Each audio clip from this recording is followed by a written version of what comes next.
السلام عليكم ورحمة الله تعالى وبركاته.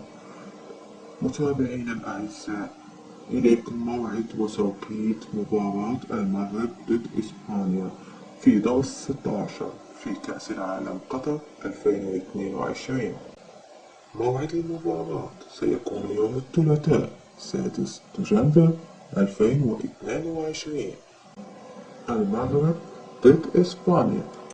موعد وتوقيت المباراة والقنوات الناقلة: 5 مساء بتوقيت القاهرة، 6 مساء بتوقيت مكة، 4 مساء بتوقيت المغرب.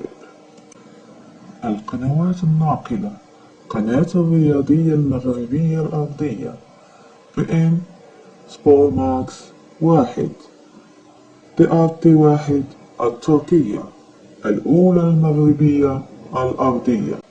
برأيكم من ستتوقعون سيكون الفائز في هذه المباراة؟ إذا أعجبك الفيديو لا تنسى الاشتراك في القناة، والسلام عليكم ورحمة الله وبركاته.